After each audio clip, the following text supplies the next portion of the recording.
कल की जो क्वेश्चन कल का जो मैंने आपको टाइप पढ़ाई थी उसी के बेसिस पे हम क्वेश्चन देखेंगे। ओके, कुछ 2 क्वेश्चन ले लेते हैं उस पर। So let's start first. Last class के बेस पे ही है। ओके, तो क्वेश्चन है evaluate integration D X upon 3 1 sine X minus cos X. Okay, तो अब ये क्या होगा, देखो इसमें हम क्या करेंगे। मैंने क्या बताया था कि हम क्या करते हैं, सबसे पहले तो इस क्वेश्चन को लिख लो, let I equal to D X upon 1 sine X minus cos X. Okay, अब देखो हम क्या करते हैं, साइन एक्स है कॉस एक्स है तो क्या करते हैं, put T equal to 10x/2। Okay, और डी एक्स क्या होता है 2 dt upon 1+t²। Sine X क्या पुट करेंगे 2t upon 1+t²। Cos X क्या पुट करेंगे 1 - t² अपॉन 1+t²। ओके, इतना समझ गया। नाउ अब इस क्वेश्चन में हम जो भी हमने पुट किए वो सारी वैल्यू पुट डाउन कर देते हैं। I equal to integration D X क्या था 2t upon 2dt upon 1+t² upon क्या था 3 -3 साइन कितना है, मैंने ब्रैकेट खोल दी। हाँ, तो 3 साइन कितना 2t sine x 2t upon 1+t² put करना था, माइनस कॉस एक्स कितना पुट करना है 1 - t² अपॉन 1+t²। ओके, ये हो गया। अब देखो अब क्या करेंगे हम, 2 बाहर निकालो ऊपर से तो यहाँ dt हो गया, अपॉन में 1+t² है और नीचे भी 1+t² आएगा तो ये कैंसिल हो जाएगा, है ना। मतलब ये जैसा कि मैंने आपको बताया था ये 1+t² और ये जो 1+t² है ये कैंसिल आउट हो जाएंगे। ओके, तो फिर मेरे पास क्या बचेगा, और पर एलसीएम सेम करने के लिए मैं इससे इसको मल्टीप्लाई करूँगी तो 3 + 3t² - 6t - 1+t²। Okay, equal to 2 integration dt upon कितना हो जाएगा 4t² - 6t + 2। ओके,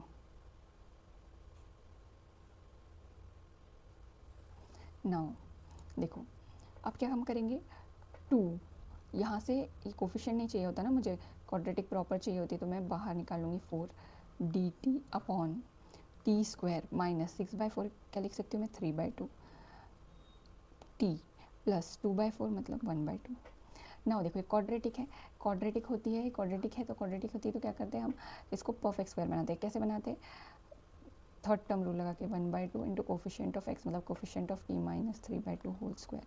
कितना होगा ये 9/16। तो 9/16 से प्लस माइनस करेंगे हम। ओके, इस क्वाड्रेटिक इक्वेशन में और उसको परफेक्ट स्क्वायर बनाएंगे तो dt upon t² - 3/2t plus 9/16 plus 1/2 minus 9/16।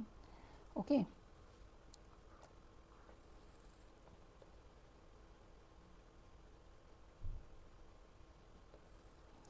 तो अब ये कितना हो गया 1/2 इंटीग्रेशन dt अपॉन, देखो ये क्या हो गया t - 3/4 होल स्क्वायर लिख सकती हूँ मैं इसे, और ये क्या होगा -1/16।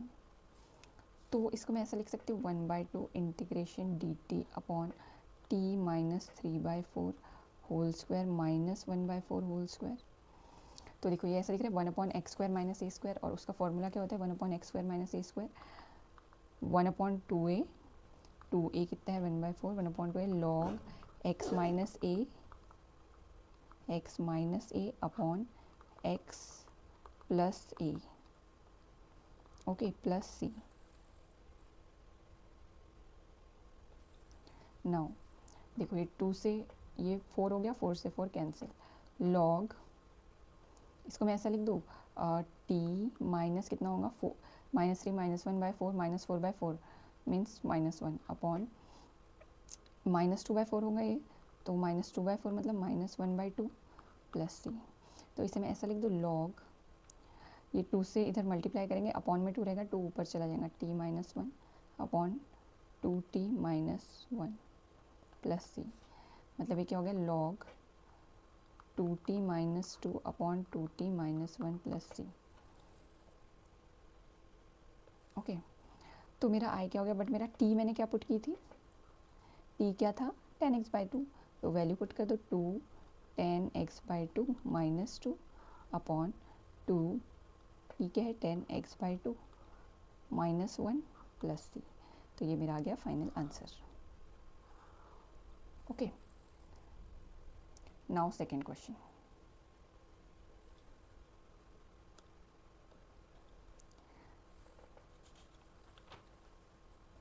Evaluate integration dx upon 2 - 3 sin 2x। देखो अब इसे सॉल्व करते हैं। Solution let I equal to integration dx upon 2 - 3 sin 2x।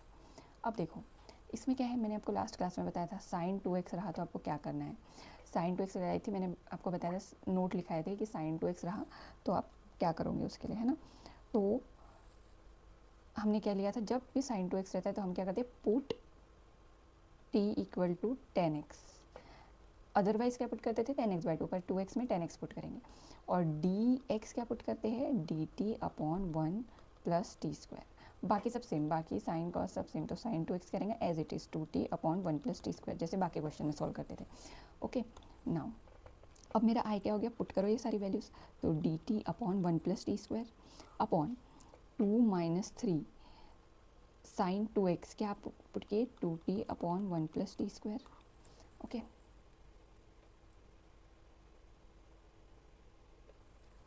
अब देखो अब ये कितना हो जाएगा, आई 1 प्लस टी स्क्वायर कैंसिल हो जाएगा ऊपर नीचे से, 2 + 2t स्क्वायर -60। ओके, तो ये क्या हो गया, मैं यहाँ से क्या करती हूँ, एक काम करती हूँ 1/2 बाहर निकाल लेती हूँ, टी स्क्वायर का कोफिशिएंट है ना। तो ये क्या हो जाएगा टी स्क्वायर -3t + 1। ओके,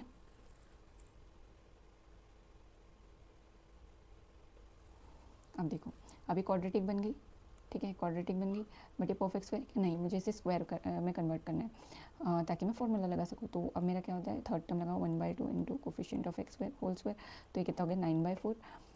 तो मैं 9/4 प्लस माइनस करूँगी, ठीक है, इस इक्वेशन में। तो dt upon t square -3t + 9/4 + 1 - 9/4। Okay, तो ये कितना हो जाएगा 1/2 integration dt upon t -3/2 whole square, ऐसे लिख सकती हूँ मैं इसे।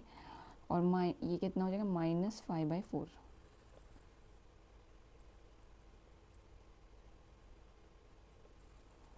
नाउ अब देखो इसे मैं ऐसे भी लिख सकती हूँ, dt upon t -3/2 whole square, x² - a² में कन्वर्ट करना है ना, तो इसे √5/2 होल स्क्वायर, ठीक है।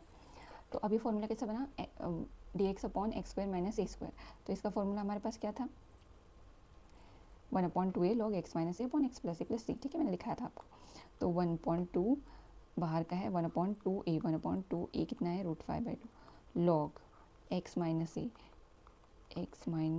a upon x + a + c, ठीक है। नाउ देखो ये 2 से 2 कैंसिल हो गया, तो मेरे पास क्या बचा 1/2 √5 log, ये कितना हो जाएगा 2t -3 + √5। ओके, 2t -3 - √5 + c, तो 1/2 √5 log t कितना पुट किया था मैंने 10x -3 + √5 upon 2 10x -3 - √5 + c। Okay, तो ये आ गया मेरा final answer. Okay, I hope आपको आज की क्लास समझ आ गई। बिल्कुल लास्ट क्लास पे डिपेंडेंट क्वेश्चंस थे, उसको आप देखिए, उसमें जो स्टार्टिंग में मैंने कुछ पॉइंट्स बताए, कुछ नोट बताई है, वो याद कर लीजिए, बिल्कुल आपको अच्छे से आपके सारे क्वेश्चंस बन जाएंगे। And please like share and subscribe करें, ज़्यादा से ज़्यादा लोगों को, अगर आपके फ्रेंड्स 12th में तो उन्हें बताइए, अभी भी अगर ज्वाइन करेंगे तो कवर हो जाएगा। मैं सारा इंटीग्रेशन 22 मार्क्स का कवर करा रही हूँ, सो प्लीज़ देखिए इसे। I hope this will help you. Thank